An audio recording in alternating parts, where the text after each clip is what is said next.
जैसा कि तुम देख सकते हो मेरी हालत अभी बहुत ही ख़राब है, ठीक है। मैं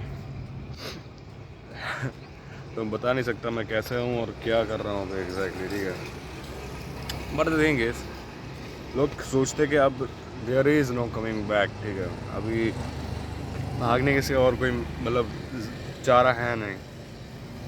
तुम अपने फ़ोन एडिक्शन से या फिर अपने सिगरेट के एडिक्शन से या फिर अपने जो रिस्पॉन्सिबिलिटीज़ हैं, ठीक है, उनसे इतना भागते हो, ठीक है, जिसकी वजह से वो एक पहाड़ बनकर तुम्हारे सामने वापस आती है। मान लो, ठीक है, मान लो कि तुम्हें एक काम करना है, ठीक है। तुम हो एम्प्लॉय कहीं के एंड तुम्हें वो काम करना ही करना है। अभी तुमने एक दिन आलस कर लिया कि नहीं यार बेंचोद गान मरा है, मेरा को क्या, ठीक है, मेरी कंपनी थोड़ी है, एंड तुमने स्किप कर दिया वो काम। अभी अगले दिन तुम जाओगे, वो काम तुम्हारी जगह कोई नहीं करने वाला है, ठीक है।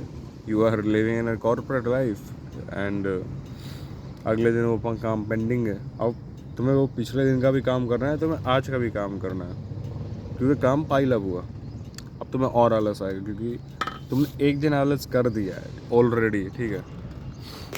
ऑलरेडी तुमने एक दिन आलस कर दिया है, तो उस चक्कर में क्या होगा कि तुम दूसरे दिन भी आलस करने के चांसेस हैं ज़्यादा काम देख कर, ठीक है, क्योंकि चीज़ें पाइल अप हुई हैं।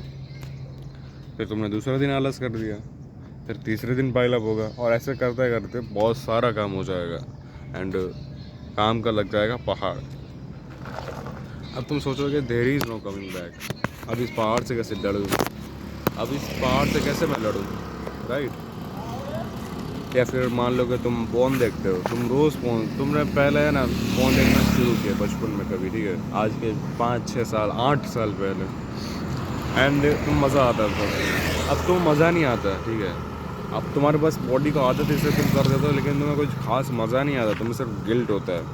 एंड क्योंकि तुम्हें गिल्ट होता है तो वो गिल्ट पाइल अप हो रहा है, इकट्ठा हो रहा है तुम्हारे दिल के अंदर, जिसकी वजह से तुम day by day, I am saying day by day depress होते जा रहे हो, रोज़ डिप्रेस होते जा रहे हो, क्योंकि तुम्हारे अंदर वो गिल्ट भरता जा रहा है, भरता जा रहा है, बढ़ता जा रहा है, बढ़ता जा रहा है, एंड तुम्हारा अब किसी चीज़ मन नहीं लगता तो इसलिए उसका भी गिल्ट आता है। प्लस तुम अपने आप को इतना वेल बिहेव, मतलब तुम समझ रहे हो, उतना वेल मैच्योर होने नहीं समझते कि तुम अपने आप को इमोशनली रेगुलेट कर सको, एंड इसकी वजह से तुम्हारी सेल्फ इमेज पे तुम्हें डाउट हो रहा है। तुम बहुत सारी चीज़ें गड़बड़ कर रहे हो, गड़बड़ कर रहे हो, कर रहे हो, कर रहे हो, कर रहे हो, जिसकी वजह से सारा इकट्ठा हो रहा है तुम्हारे दिमाग के अंदर, और सारी चीज़ें पैदा हो रही हैं, जिसकी वजह से तुम जा रहे हो डिप्रेशन में। And now you are thinking there is no coming back. हाँ, आई मीन मैं कंप्लीटली डिनाई नहीं करूँगा इस चीज़ को, फॉर द फैक्ट कि there is a coming back, there is always a coming back. आप जब तक मर नहीं जाते तब तक कोई ना कोई रास्ता तो होता ही है हर एक चीज़ से बाहर निकलने का, ठीक है। आपको ये समझना पड़ेगा, जो चीज़ आपको मारती नहीं है वो आपको स्ट्रांग बनाती है, जो चीज़ आपको मार नहीं सकती वो आपको स्ट्रांग बनाती है। मैं आपको एक कहानी सुनाता हूँ, ठीक है। एक बार राजू था, जिसके टाइम पे डायनासोर हुआ करते थे, ठीक है।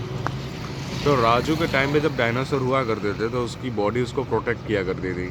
जब भी वो डायनासोर को देखता था उसको वो डर के भागता था, जिसकी वजह से वो ज़िंदा रहता था और जिसकी वजह से वो सरवाइव कर सका। अभी राजू को उठा के पटक दिया गया 22वीं सदी में, हमारे टाइम में, ठीक है, जहाँ पर डायनासोर है ही नहीं। तो राजू यहाँ पर अब सर्वाइव करना सीख रहा है। बट द थिंग इज़, क्योंकि इतनी जल्दी टाइम चेंज हुआ है तो उसको बॉडी को टाइम मिला ही नहीं है उतना जल्दी सारी चीज़ों को ग्रास्प करने का, उतनी जल्दी अपने आप को बदलने का। एंड जिसकी वजह से क्या हुआ है कि जो चीज़ उसका एडवांटेज थी, भाग जाना डर के, ठीक है, सर्वाइव करने के लिए, वही चीज़ अब उसका सबसे बिगेस्ट डिसएडवांटेज हो रहा है। क्यों? क्योंकि जैसे ही मुश्किल वो देखता है वो भाग जाता है, उसकी फट के हाथ में आ जाती है, वो सर्वाइवल मोड में चला जाता है, फ्लाइट और फाइट सिस्टम में। And so same goes for us also, हम भी वही कर रहे हैं, हम भी, हमारी भी जब भी फटती है हम फ्लाइट या फाइट मोड पे आ जाते हैं, या तो हम लोग रेज कर देते हैं या तो हम लोग नर्वस हो जाते हैं, ठीक है। And which both emotions are equally wrong, ठीक है। एंड आप क्या चाहते हो, आपके साथ क्या होना चाहिए। आप ना ही मतलब आप अगर रेज में आओगे, रेज मोड में अपने, तो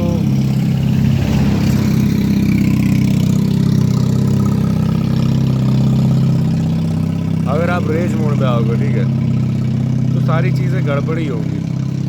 आप जो काम बना भी सकते थे वो भी बिगाड़ दोगे। अगर आप नर्वस हो गए तो सेम रूल, आपको लोग डोमिनेट करेंगे, आपको बुली करके चले जाएंगे, लेकिन आप कुछ कर नहीं पाओगे। तो करना क्या चाहिए, करना कुछ नहीं चाहिए, अपने आप पर बिलीव करना चाहिए कि ना, I will come back, I will I will I will मैं कैसे भी करूँगा, पर मैं कम बैक करूँगा, मैं करके रहूँगा, मैं कर रहूँगा। अपने आप को चैलेंज देना पड़ेगा तुमको, ठीक है, अपने ब्रेन को किसी भी चीज़ में, क्योंकि हमारे ब्रेन को अब चैलेंजेस की आदत रही नहीं है। हम लोग बहुत ही सॉफ्ट एनवायरनमेंट में पले हुए शिकारी हैं।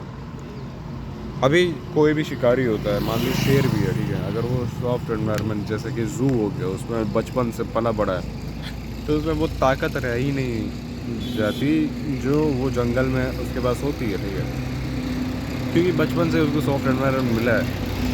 तो जो जंगल में उसके अंदर तो जो जंगल में उसके अंदर राउडीनेस आनी चाहिए, जो पागलपन आना चाहिए, जो स्ट्रेंथ आनी चाहिए, जो चालाकी आनी चाहिए, वो जू में तो मिलने से रही, ठीक है। पर अगर तुम उसको डायरेक्टली जंगल में डाल दोगे तो जंगल के जानवर उसको नोच खाएंगे। एंड जो हमारे साथ होता है, हम पहले तो बहुत ही सॉफ्ट एनवायरनमेंट में पलते हैं, ठीक है, जहाँ पे हमारे टीचर्स होते हैं, जहाँ पर हमारे पेरेंट्स होते हैं, जो हमें हर कीमत पर बचा कर रखते हैं बुरी चीज़ों से। एंड फिर हम लोग अचानक फेंक दिए जाते हैं इस समाज की गंदी नाली के कीड़ों की तरह, इस समाज के अंदर जहाँ पर सब लोग एक दूसरे को नोचने के लिए घूम रहे हैं, एक जंगली जानवर की तरह, क्योंकि उनकी भी मजबूरी है, अगर वो नहीं नोचेंगे तो कोई उनको खा जाएगा या फिर वो भूख के मारे मर जाएंगे। तो अभी क्या करना चाहिए, उस जो बच्चा लायन है, जो बचपन से ही सॉफ्ट एनवायरनमेंट रहा है, उसको थोड़े डिफ़िकल्टीज़ फेस कराने पड़ेगा ना, उसको थोड़े चैलेंजेस देने पड़ेंगे उसके दिमाग को, ताकि वो ट्रेन हो सके उस एनवायरनमेंट में रहने के लिए, जंगल में रहने के लिए। एंड वही हमारे दिमाग के साथ हमें करना पड़ेगा। अपने आप को चैलेंजेस दो, अपने दिमाग को हर एक चीज़ में चैलेंज दो। मान लो कि अगर तुम्हारे पास काम बहुत सारा पाइलअप पड़ा, ठीक है, तुम चैलेंज दो कि मैं 10 मिनट में कितना कर सकता हूँ। बेंच टारगेट बनाओ यार, तुम्हारी अगर कैपेसिटी है कि अगर तुम 10 काम कर सकते हो, ठीक है, 10 काम भी नहीं, चलो 10 मिनट में तुम एक काम कर सकते हो, आधा काम कर सकते हो, ठीक है, मान लो आधा तो कर ही सकते हो, तो तुम टारगेट बनाओ कि मैं आधा नहीं, आधे से थोड़ा ज़्यादा करूँगा, मैं 60% करूँगा या फिर 75% करके दिखाऊँगा। फिर तुम चैलेंज लगाओ, टाइमर लगाओ, पूरा करो चैलेंज, ठीक है, पूरी ताकत लगा दो चैलेंज को पूरा करने की। अगर नहीं हो रहा है कोई बात नहीं, फिर से ट्राई करो, फिर से तुम्हारे 10 मिनट लो, फिर से तुम ट्राई करो, फिर नहीं हो रहा फिर से ट्राई करो। अगर हो रहा है, मान लो तुमने 70% कर लिया, 60-70% जितना भी कर लिया, फिर दूसरा चेंज लगाओ अपने लिए कि चलो अभी 5% और बढ़ाते हैं। उससे क्या होगा कि आपकी स्पीड बढ़ेगी, आपका काम जल्दी ख़त्म होगा एंड आपको अपने ऊपर भरोसा आना शुरू हो जाएगा। आपको लगने लगेगा ना, आई एम कैपेबल। और जब सेल्फ इमेज तुम्हारी धीमे धीमे चेंज होगी तो अपने आप तुम्हारे एडिक्शन सारे ख़त्म होने लगेंगे। जब तुम्हारा पर्सपेक्टिव खुद को लेकर बदलेगा, तुम अपने आप बदलने लगोगे, तुम्हें खुद को फोर्स करने की ज़रूरत नहीं पड़ेगी। एंड तब तुम जंगल के टाइगर में कन्वर्ट होने लगोगे और वो राजू बन पाओगे जो 22वीं सदी में सर्वाइव कर सके। And this is it. Thanks for watching. My name is Sangam. I will be see you in next video. तब तक के लिए जागते रहो।